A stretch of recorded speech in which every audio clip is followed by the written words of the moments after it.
The restaurant hummed with quiet conversations and clinking silverware. Marco Valentini sat at his usual corner table, a man whose presence commanded respect without a single word. His dark suit was perfectly pressed, his tie immaculate. Around him, his associates filled nearby tables, their watchful eyes missing nothing. Then a small hand grabbed his tie.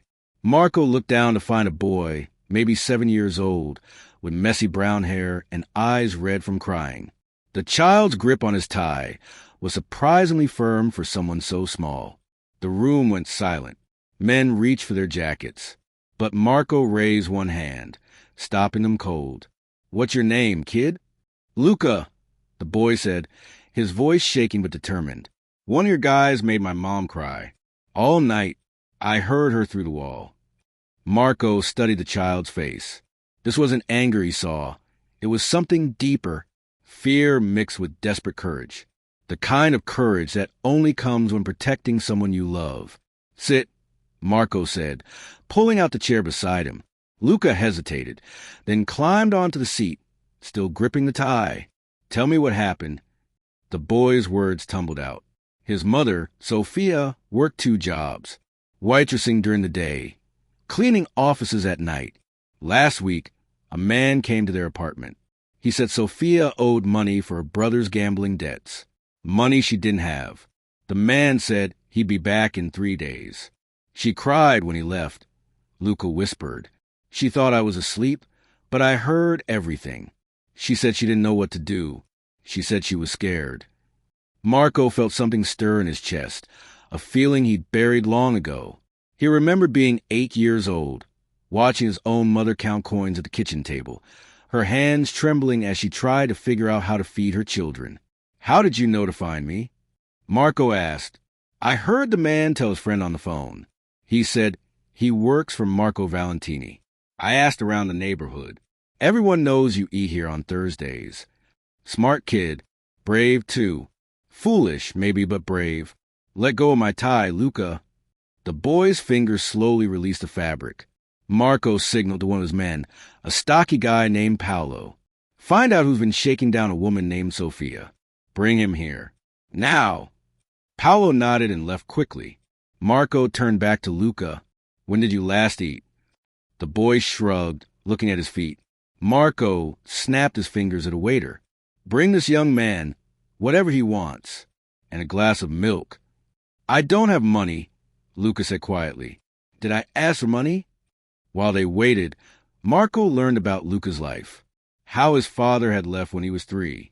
How his mother sang while making breakfast, even when she was tired.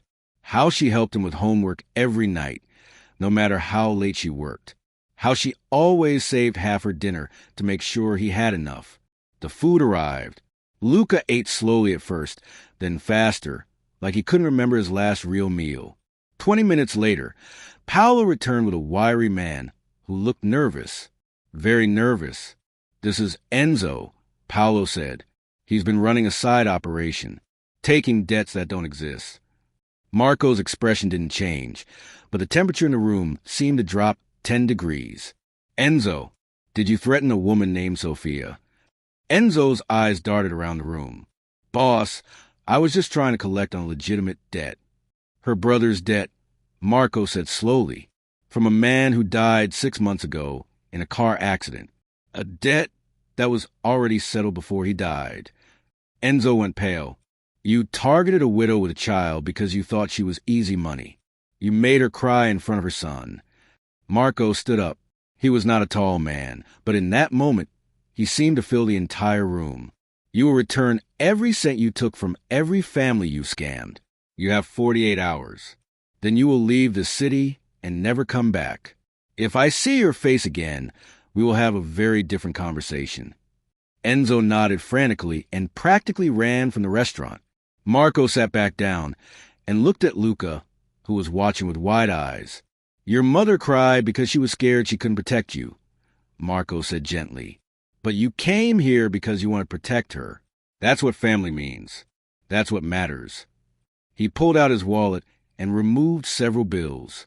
"This is not charity. This is payment for a lesson you taught me today. Sometimes we forget, what we're supposed to stand for. You reminded me. Lucas stared at the money. I can't take this. You can and you will. For your mother. Let her rest. Let her stop working 2 jobs. Let her have time to be with you. Tears filled Luca's eyes. Thank you. Marco wrote something on the back of a business card. If anyone ever bothers you or your mother again, you call this number. Understand? Luca nodded, carefully putting the card in his pocket. Paolo will drive you home. And Luca, next time you need to grab someone's attention, maybe try knocking first. For the first time, the boy smiled, a real smile that lit up his whole face.